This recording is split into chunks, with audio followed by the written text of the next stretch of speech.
الصلاة والسلام عليك يا رسول الله.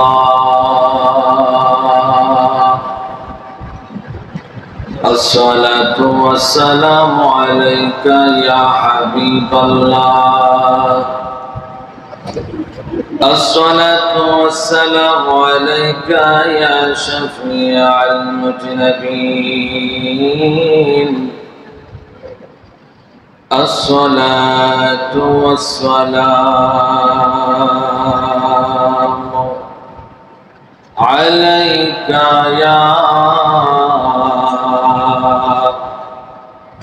رحمة للعالمين.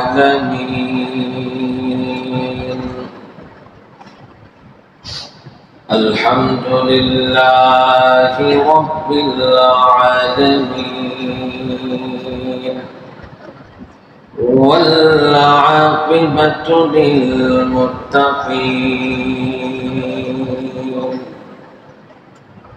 الصلاة والسلام على من كان نبيا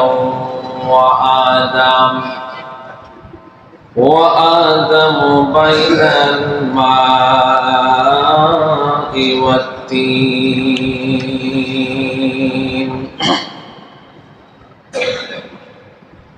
أما بعد فقد قال الله تعالى في كلامه المجيد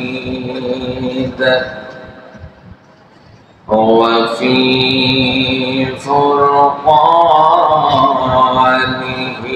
الحميد. সকলেই জবানটা ছেড়ে দিয়ে আমার সাথে তেলাওয়াত করুন, আউযু বিল্লাহি মিনাশ শাইতানির রাজিম। বিসমিল্লাহির রাহমানির রাহিম। شهر رمضان الذي أنزل فيه القرآن هدى للناس وبينات من الهدى والفرقان. صدق الله العظيم وصدق رسوله النبي الحبيب الكريم. ونحن على ذلك من الشاهدين والشاكرين. إن الله وملائكته يصلون على النبي يا أيها الذين آمنوا صلوا عليه وسلموا تسليما. اللهم صل على سيدنا محمد وعلى آل سيدنا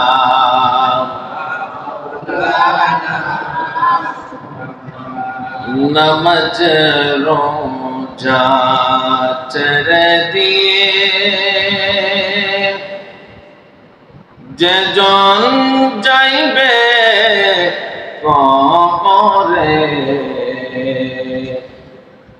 সারা জনম জ্বলতে হবে জাহান্নামে আগুনে।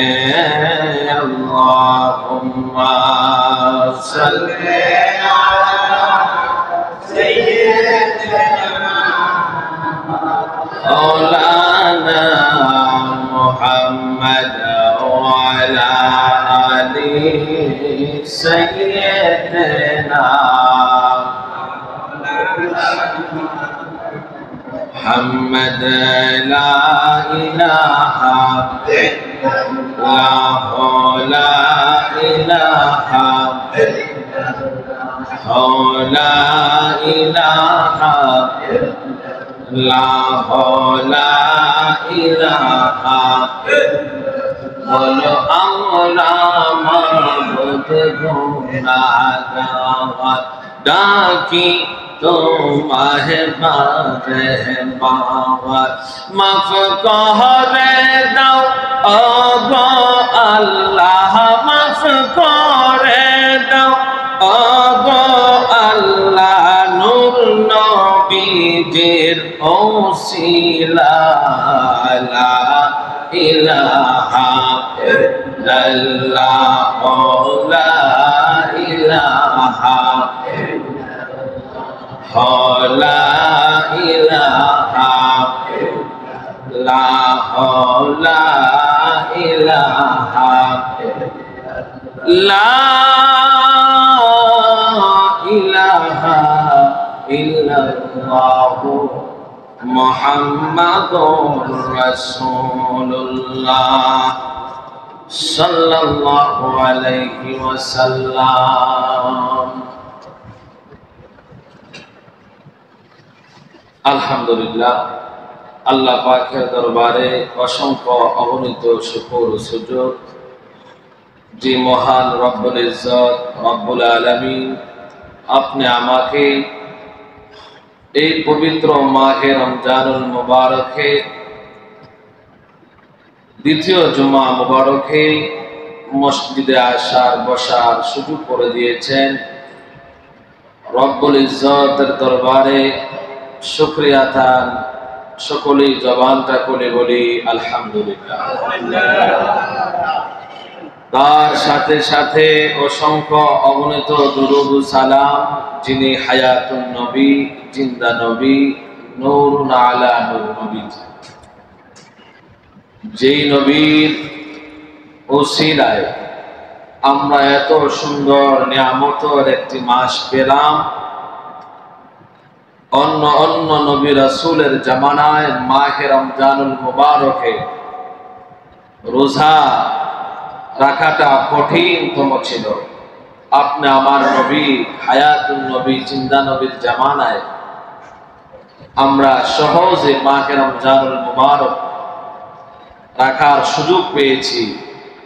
ওই মহান মালিকের বন্ধু হাবিব নবীজির কদম মোবারকে অসংখ্য অগণিত দরুদ ও সালাম। মহান রব্বুল ইজ্জত রব্বুল আলামিন যেন কবুল করেন, সকলেই জবানটা খুলে বলি আল্লাহুম্মা আমিন। এক এক করে আমাদের কাছ থেকে মাহে রমজানুল মুবারকের রহমতের 10 দিন বিদায় নিয়ে চলে গেছে। এক এক করে আমাদের কাছ থেকে রহমতের 3 দিনও চলে যাবে, মাগফিরাতের 3 দিন চলে যাবে। আল্লাহ রাব্বুল আলামিন এই মাহে রমজানটাকে 3টি ভাগ করলেন। প্রথম দশকে আল্লাহ রাব্বুল আলামিন রহমতের দশক হিসাবে ঘোষণা দিলেন, দ্বিতীয় দশককে মাগফিরাতের হিসাবে ঘোষণা দিলেন, আর তৃতীয় দশককে ঘোষণা করে দিলেন নাজাতের জন্য, বলেন নামাজ। তাহলে এই মাহে রমজানুল মুবারকে আমরা রহমতের আশা করতে পারি, গুনাহ মাফের জন্য মাগফিরাত কামনা করতে পারি, এবং যারা দুনিয়ার জমিন থেকে চলে গেছেন তাদের নাজাতের জন্য আমরা আশা করতে পারি। এখন প্রশ্ন হলো, হুজুর রহমত 10 দিন বিদায় নিয়ে শুধু কি রহমত আমরা যারা রোজা রেখেছি তাদের জন্যই রহমত, নাকি অপরের জন্য রহমত আছে? কারণ এই মাহে রমজানুল মুবারকে আল্লাহ রাব্বুল আলামিন ওই সকল লোকদের উপর যাদের উপর রোজাকে আল্লাহ রাব্বুল আলামিন ফরজ করেন নাই। যারা নাবালেগ, যারা অসুস্থ, যারা মুসাফির, এই তিন ব্যক্তির জন্য আল্লাহ রাব্বুল আলামিন রহমত রেখেছেন। কথা বলেন ঠিক কিনা? কারণ নাবালিকের উপর আল্লাহ রাব্বুল আলামিন জুলুম করেন নাই যে সে রোজা রাখতে হবে। যে ব্যক্তি অসুস্থ তার উপর আল্লাহ জুলুম করেন নাই অসুস্থ নিয়েও সে রোজা রাখতে হবে। আল্লাহ তার উপর ওই রহমতের মাসে রহমত করছেন কি করছেন না?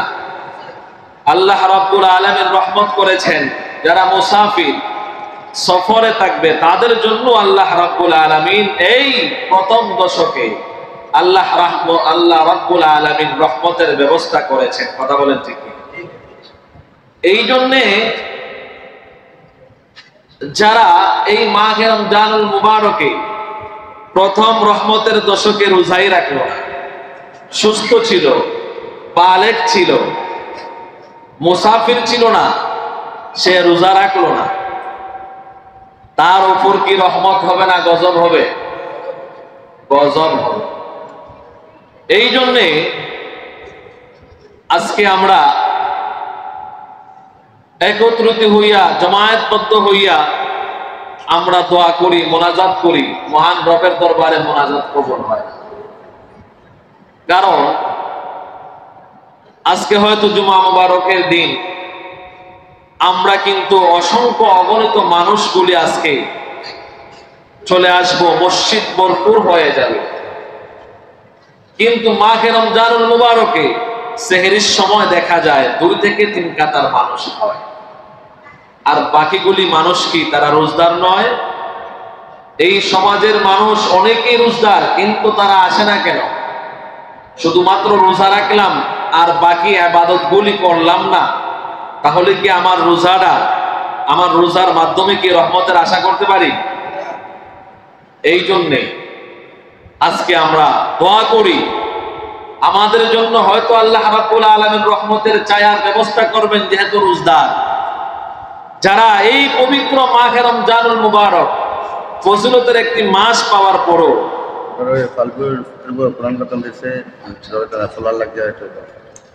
এই মাহে রমজানুল মুবারক পাওয়ার পরও যারা গুনাহ মাফ করালো না, রহমতের আশা করলো না, রাসূল বলেন তারা ধ্বংস হয়ে যায়। কি হয়ে যায়?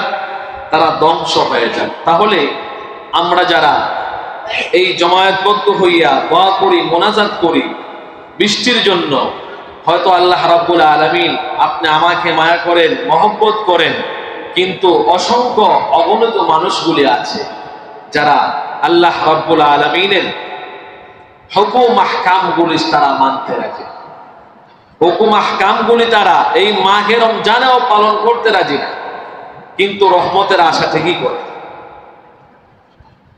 এই জন্য এই পবিত্র মাহে রমজানুল মুবারক দামি একটা ফজিলতের মাস।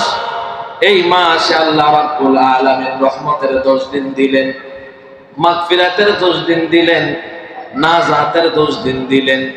আল্লাহ রাব্বুল আলামিন আপনি আমাকে 10 দিনের রহমত বরকত দান করবেন। এই দ্বিতীয় দশকে আল্লাহ রাব্বুল আলামিন আপনি আমার গুনাহগুলি মাফ করে দিবেন।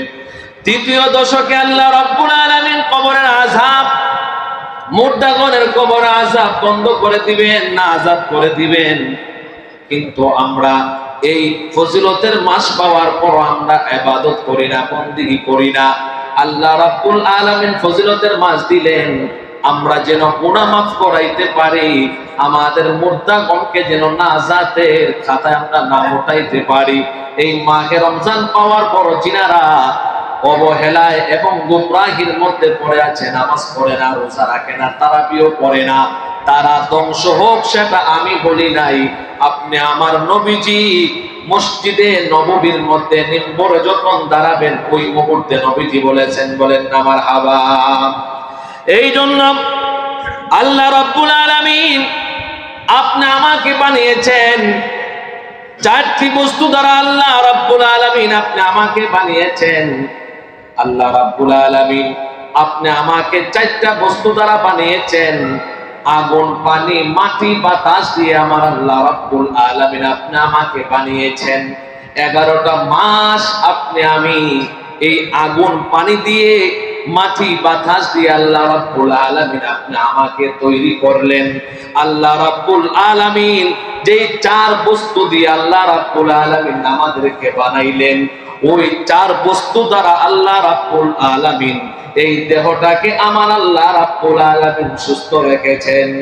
কেমন করে সুস্থ রেখেছেন? আল্লাহ রাব্বুল আলামিন মাটি দিয়ে আমাদেরকে বানাইছেন, ওই মাটির মধ্যে আল্লাহ রাব্বুল আলামিন অসংখ্য অগণিত ফল ফলাদি ফলাইয়া আমাদের এই দেহটাকে আল্লাহ রাব্বুল আলামিন ভালো রাখতেছেন, সুস্থ রাখতেছেন। আমরা ওই মাটি থেকে ফল ফলাদি যা কিছু আমরা পাই না কেন, আমরা যখন ভাত রান্না করি সেটার মধ্যেও আগুনের প্রয়োজন আছে না নাই? আগুন দিয়ে রান্না করতে হয়, ডিম সিদ্ধ করলেও সেটাও আগুনের প্রয়োজন হয়। আমরা যদি নুডলস যদি আমরা খাই তাহলে সেটাও দেখবেন আগুনের প্রয়োজন হয়। আমরা যখন ইফতার বানাই সেটাও কিন্তু আগুনের প্রয়োজন হয়। কথা বলেন ঠিক কিনা? আর যেইগুলি আগুনের প্রয়োজন হয় না, বিভিন্ন ফল ফলাদি, সেটাও মাটি থেকে জন্ম নেয়। কথা বলেন ঠিক কিনা? আল্লাহ রাব্বুল আলামিন বলেন, আমি চারটা বস্তু দিয়া এই দেহ গঠন করছি, আর ওই চারটা বস্তু দিয়া ওই দেহটাকে আমি ঠিক রাখি। আগুন দিয়া রান্না করা খাবার খাইয়া ওই দেহটা মানুষগুলি ঠিক রাখে, এবং মাটি থেকে ফসলাদি ফলে ওই ফসলাদি সে খেয়ে এই দেহটা ঠিক রাখে। কিন্তু আল্লাহ রাব্বুল আলামিন আগুন দিয়ে আমাদেরকে বানাইলেন, মাটি দিয়া বানাইলেন। আল্লাহ রাব্বুল আলামিন আমাদেরকে পানি দিয়া বানাইলেন। এই পানির অংশটা আমরা সরাসরি খেয়ে জীবন বাঁচাই। কথা বলেন ঠিক কিনা? এই পানির অপর নাম হচ্ছে জীবন। পানির অপর নাম হচ্ছে জীবন। এই পানি আমরা সরাসরি খাই, এই পানি দিয়ে আমরা আমাদের দেহ বাঁচাই। আল্লাহ রাব্বুল আলামিন বাতাস দিয়ে আমাদের দেহটাকে গড়াইছেন। আল্লাহ রাব্বুল আলামিন বলেন, এই বাতাস দিয়ে আমি তাদেরকে বাঁচাই। আমরা এই বাতাস গ্রহণ করি, অক্সাইড গুলো আমরা ছেড়ে দেই। এইভাবে করে আমাদের দেহর যে 11টি মাস রয়েছে, 11টি মাসের ভিতরে আমরা এই দেহর খাবার আমরা পানি, বাতাস এবং মাটি থেকে আমরা তৈরি করে নেই। কিন্তু আত্মার যেই খোরাক, এই খোরাক আমরা দেই না, না দেওয়ার কারণে এই আত্মা আমাদের পক্ষে থাকে না। এই জন্য আসমান আর জমিনের গজব আমাদের উপর আসে। কথা বলেন ঠিক কিনা? এই দেহের জন্য কিনা করলাম, এই দেহের জন্য চুরি করলাম, এই দেহের জন্য হারাম খাইলাম, এই দেহের শান্তির জন্য আরাম আয়েশের জাজিমের ব্যবস্থা করলাম, হারাম হালালের চিন্তা করলাম না। এই দেহের শান্তির জন্য বড় বড় মাছ খাওয়ার জন্য, ভালোভাবে খাবারের আয়োজন করার জন্য হালাল হারামের চিন্তা করলাম না এই দেহের জন্য। কিন্তু আত্মা যে আল্লাহ রাব্বুল আলামিন রেখেছেন, এই আত্মাকে শান্তি করার জন্য আমরা ইবাদত বন্দেগী না করার কারণে আত্মা আমাদের উপর নারাজ। এই জন্য আল্লাহর হাবিব রাহমাতাল লিল আলামিনকে যখন কাফের মুশরিকরা প্রশ্ন করলো, ইয়া রাসূলুল্লাহ, ইয়া হাবিবাল্লাহ, নবী গো, আত্মা কিসের তৈরি? আত্মা কিসের তৈরি? আল্লাহ রাব্বুল আলামিন তার বন্ধু হাবিবকে জানিয়ে দিলেন, ইয়াসআলুনাকা আনির রূহ। হ্যাঁ বন্ধু, আপনি জানিয়ে দেন, ওই কাফের মুশরিকদেরকে আপনি জানিয়ে দেন, এই রূহ শুধুমাত্র আমি আল্লাহর পক্ষ থেকে একটা হুকুম। এই রূহের খাদ্য হচ্ছে আল্লাহ রাব্বুল আলামিনের হুকুম। কথা বলেন ঠিক কিনা? আমি এতক্ষণ বলেছিলাম দেহটা আল্লাহ রাব্বুল আলামিন চারটা বস্তু দিয়া বানাইছে। এই দেহের খাবার হচ্ছে চারটা জিনিস। আগুন দিয়া রান্না তৈরি করতে হয়, ঠিক না? মাটির মধ্যে ফল বসালে ফলে, এবং পানি পান করি, এবং বাতাস আমরা গ্রহণ করি। তাহলে দেহের খাবার হচ্ছে চারটা। আল্লাহ রাব্বুল আলামিন তার বন্ধু হাবিবকে জানিয়ে দিয়েছেন, হে বন্ধু হাবিব, আপনি জানিয়ে দিন, ইয়াসআলুনাকা আনির রূহ। এই রূহ আমি আল্লাহ রাব্বুল আলামিনের হুকুম। আর আল্লাহ রাব্বুল আলামিন এই আত্মাকে, এই রূহকে খাবার দিয়েছেন। আল্লাহ রাব্বুল আলামিনের হুকুম যখন কেউ মানবে, এই আত্মার খাবার হয়ে যাবে। জোরে জোরে বলা যাবে কি সুবহানাল্লাহ। তাহলে এই আত্মার খাবার হচ্ছে আল্লাহ তাআলার হুকুম। কথা বলেন ঠিক কিনা? আল্লাহ তাআলার হুকুম যদি আমরা না মানি, তাহলে যে হুকুমে আল্লাহ রাব্বুল আলামিন আত্মা দিলেন, এই আত্মার যে খাবার সেটা আমরা দিলাম না। এই জন্য দীর্ঘ 11টি মাস পার হওয়ার পর এই আত্মা আল্লাহ রাব্বুল আলামিনের কাছে ফরিয়াদ করে, আল্লাহ ওই মানুষগুলি তার দেহের খাবার নিয়ে ব্যস্ত, পাগল মারা, এই দেহের শান্তির জন্য, আরামের জন্য ভালো বিছানার ব্যবস্থা করে, ভালো খাবারের ব্যবস্থা করে, বাসা বাড়ির ব্যবস্থা করে। যাদের বাড়ি চান্দিনা শহরে আছে তারা মনে মনে আরো ভাবে কিভাবে তারা কুমিল্লাতে একটা বাসা তৈরি করতে পারবে। যাদের কুমিল্লাতে একটা বাসা বাড়ি রয়েছে তারা চিন্তা করে ঢাকা রাজধানীতে কিভাবে একটা বাসা বাড়ি তৈরি করতে পারবে। যাদের বাসা বাড়ি রাজধানীতে আছে তারা চিন্তা করে কিভাবে ইউরোপ, লন্ডনে একটা বাসা বাড়ি করতে পারবে। এইভাবে তার যেই দেহের যে চাহিদা, দেহের যে আসবাব, এইটা নিয়ে সে চিন্তা বিভোর হয়ে থাকে, সেই আত্মার খোরাক দেয় না। আল্লাহ 11টি মাস পার হয়ে গেল, আত্মার চিন্তা তারা করে না। আল্লাহ রাব্বুল আলামিন বলেন, ও আত্মা চিন্তা করিস না, চিন্তা করিস না, মাহে রমজানুল মুবারক নামে একটা মাস তোকে আমি দিব। এই মাহে রমজানুল মুবারকে আমি আল্লাহ রাব্বুল আলামিন দেহের খানা কমাইয়া তোর রূহের খানা আমি আল্লাহ বাড়িয়ে দিব। বলেন না সুবহানাল্লাহ। আল্লাহ রাব্বুল আলামিনকে আত্মা বলেন যে কিভাবে 11 মাস এই দেহের খাবার তারা গ্রহণ করলো, আরাম আয়েশের জন্য বিল্ডিং বানাইলো, জাজিম বানাইলো, আরাম আয়েশের খাবার জন্য পেরেশানি হয়ে দৌড়াইতে লাগলো। আল্লাহ এই মাহে রমজানে আত্মার খাবার তুমি কিভাবে দিবা?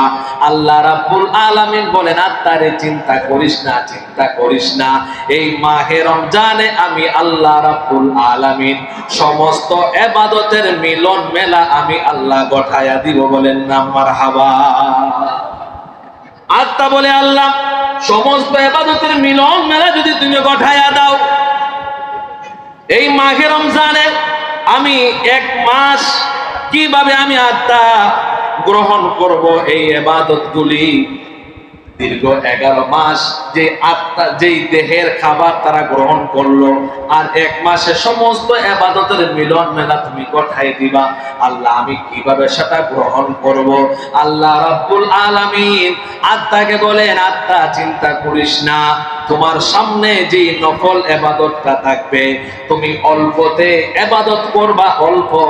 আমি আল্লাহ রাব্বুল আলামিন তোমার আত্মার খোরাকের জন্য মাহে রমজানে সেটা আমি ফরজের সমতুল্য করে দিব। বলেন না সুবহানাল্লাহ। আল্লাহ বলেন, আত্মা তুমি চিন্তা করার প্রয়োজন নাই, মাহে রমজানে তুমি নফল ইবাদত মানুষ করবে।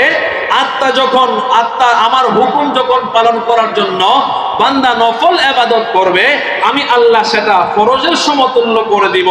আর আমার হুকুম মানার জন্য যখন আমার বান্দা একটা ফরজ হুকুম আদায় করবে, আমি তার আমল নামায় তুমি আত্মাকে খাবার দেওয়ার জন্য, তুমি আত্মাকে খুশি করার জন্য 1 রাকাত ফরজ নামাজ পড়বে, তার আমল নামায় 70 রাকাত ফরজ নামাজের সওয়াব আমি আল্লাহ বাড়িয়ে দিব। বলেন না সুবহানাল্লাহ।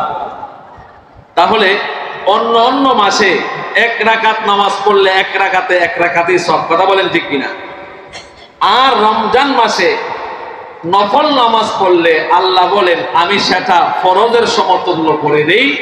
আর এই মাহে রমজানে যদি কেউ ফরজ ইবাদত করে, সেটা আমি আল্লাহ রাব্বুল আলামিন 1 ফরজকে 70 থেকে 700 গুণ বৃদ্ধি করে তার আমল নামায় দিয়ে দিই। বলেন না মারহাবা।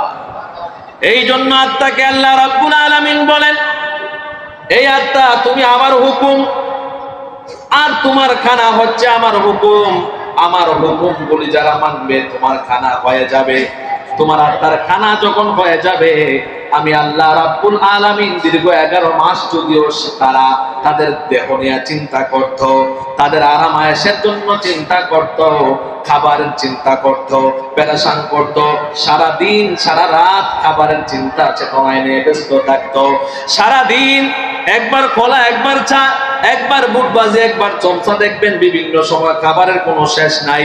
আল্লাহ রাব্বুল আলামিন বলেন আমি 11 মাস তাদেরকে ওপেন করে দিয়েছি, আমি একটা মাস তুমি আত্মার জন্য রেখে দিলাম, আর আত্মাকে শান্তি করার জন্য আমি আল্লাহ রাব্বুল আলামিন এই মাহে রমজানে ইবাদতের মিলন মেলা ঘটাবো। এই ইবাদত এমন একটা ইবাদত, আত্মা বলে আল্লাহ কেমন মিলন মেলা ঘটাইবেন?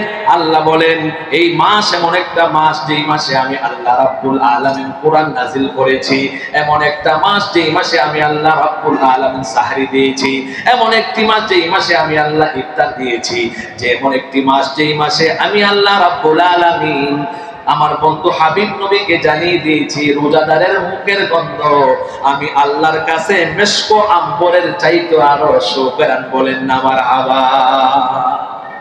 আল্লাহ রাব্বুল আলামিন বলেন আত্মারে আমি আল্লাহ রাব্বুল আলামিন এই মাহে রমজানুল মুবারকে এমন এমন ইবাদত রেখেছি, যেই মাহে রমজানুল মুবারকে আমি সদকাতুল ফিতর রেখেছি, আমি আল্লাহ রাব্বুল আলামিন এই মাহে রমজানুল মুবারকে যাকাত রেখেছি।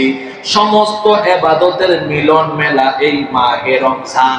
যদিও এই দেহের খাবার 11 মাস ওই মানুষগুলি ব্যস্ত ছিল দেহের খাবার নিয়ে, তোমাকে পর্যাপ্ত পরিমাণ খাবার দেয় না, তুমি আত্মাকে খুশি আর রাজি করে না, আমি আল্লাহ ওই মাহে রমজান তাদের খাবারটা বন্ধ করে দেব দিনের বেলা। আর তোমার আত্মাকে রাজি আর খুশি করার জন্য আমি আল্লাহ রাব্বুল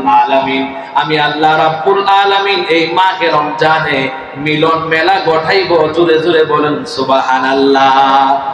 আল্লাহর হাবিব রাহমাতাল লিল আলামিন বলেন এই মাহে রমজানুল মুবারকে এই ফজিলতের মাস পাওয়ার পর যারা এই গুমরাহি করলো, যারা আত্মাকে খুশি করলো না, আল্লাহর হুকুমগুলি মানলো না, তারা যদিও ধ্বংস হয়ে যায়, রাসূলের কোনো আসে যায় না। রাসূল আকরাম সাল্লাল্লাহু আলাইহি ওয়াসাল্লাম যখন এই মেহরাবের মধ্যে মিম্বরের মধ্যে আরোহণ করবেন জুমার দিনে, মসজিদে নববীর মধ্যে জিবরাইল আমিন এসে বলে ইয়া রাসূলুল্লাহ, ইয়া হাবিবাল্লাহ নবী গো, ইয়া রাসূলুল্লাহ নবী, ও দয়ার নবী, মায়ার নবী, আপনার দুরূদ শরীফ শোনার পর যদি, আপনার নাম শোনার পর যদি কোনো ব্যক্তি কোনো উম্মত যদি দরুদ না পড়ে সে ধ্বংস হয়ে যাক। আল্লাহ রাসূল সাল্লাল্লাহু আলাইহি ওয়াসাল্লাম বললেন আল্লাহুম্মা আমিন। দ্বিতীয় সিঁড়িতে যখন পা মোবারক রাখবেন, জিবরিল বলে ইয়া রাসূলুল্লাহ, ইয়া হাবিবাল্লাহ নবী গো, ও দয়ার নবী, মায়ার নবী, যারা মা বাবা বৃদ্ধ পাওয়ার পরেও খেদমত করে মা বাবার মন জয় না করলো, তারা ধ্বংস হয়ে যাক। রাসূল সাল্লাল্লাহু আলাইহি ওয়াসাল্লাম বললেন আমিন। যখন উপরের সিঁড়ির মধ্যে আল্লাহর হাবিব রাহমাতাল লিল আলামিন পা মোবারক রাখলেন, জিবরাইল বলল ইয়া রাসূলুল্লাহ নবী গো, এই মাহে রমজান পাওয়ার পর যারা তাদের জীবনের গুনাহ মাফ করাইতে পারলো না, যারা ইবাদত করলো না, আত্মার খোরাক দিল না, তারাও ধ্বংস হোক। রাসূল বলেন আল্লাহুম্মা আমিন। সাহাবায়ে কেরাম প্রশ্ন করলেন ইয়া রাসূলুল্লাহ, ইয়া হাবিবাল্লাহ নবী গো, আপনি কিসের জন্য আমিন বললেন? আল্লাহর হাবিব বললেন যখন আমি এই মিম্বরের মধ্যে আরোহণ করব, উঠব, ওই মুহূর্তে জিবরাইল বলছে আমার নাম শোনার পর যদি কেউ দরুদ না পড়ে সে ধ্বংস হোক। আমি রাসূল সেটা কবুল করলাম, আমিন বললাম। যারা মা বাবার পাওয়ার পর খেদমত করলো না, ভালোবাসলো না, বার্ধক্য যাওয়ার পর মা বাবাকে খেদমত করলো না, তারাও ধ্বংস হোক। আমি রাসূল সেটাও আমিন বললাম। আর মাহে রমজানুল মুবারকের মতো ফজিলতের মাস পাওয়ার পর যদি কেউ যদি গুমরাহির মধ্যে পড়িয়া নামাজ রোজা বাদ দিয়া সে চলে যায়, আমি রাসূলের কোনো আসে যায় না, সে গুমরাহি হোক অথবা ধ্বংস হয়ে যাক, আমি রাসূলের কোনো আসে যায় না। তাহলে প্রমাণ হয়ে গেল এই মাহে রমজান যারা পাওয়ার পর গুনাহ মাফ করাইতে পারছে না, তার মতো আর বকিল এই দুনিয়ার জমিনে নাই। কথা বলেন ঠিক কিনা? তাহলে আমরা যারা এই মাহে রমজানুল মুবারকে আমরা ইবাদত করতেছি, আমরা এই মাসে আমাদের গুনাহ মাফ করাইবার জন্য বেশি বেশি ইবাদত করতে হবে। আল্লাহ রাব্বুল আলামিন বলেছেন এই মাহে রমজানুল মুবারকে আল্লাহ রাব্বুল আলামিন ইবাদতের মিলন মেলা গঠান, কারণ নফল ইবাদত করলে ফরজ ইবাদত হয়, আর ফরজ ইবাদত করলে এক ফরজে 70 থেকে 700 গুণ বৃদ্ধি করে আমার আল্লাহ রাব্বুল আলামিন দান করেন। এইভাবে করে আমরা এই মাহে রমজানুল মুবারকে আমরা ইবাদত বন্দেগী করার দরকার আছে না নাই? এই জন্য আগামী জুমা মুবারকে যারা ইতিকাফে বসবেন তারা ইতিকাফে বসে যাবেন এবং নিয়ত করে নেবেন আজকে থেকেই আগামী শুক্রবার দিনগত আসরের নামাজের পর থেকেই অথবা ইতিকাফ শুরু হয়ে যাবে ইনশাআল্লাহ। আমরা সকলেই এই মাহে রমজানুল মুবারকে চেষ্টা করব আমরা যেন ইতিকাফের লোকদের সাথে আমরা সম্পর্ক রাখতে পারি, কারণ গুরুত্বপূর্ণ একটা ফজিলত হচ্ছে ইতিকাফে বসা। রাসূল আকরাম সাল্লাল্লাহু আলাইহি ওয়াসাল্লাম বলেছেন যারা ইতিকাফে বসবে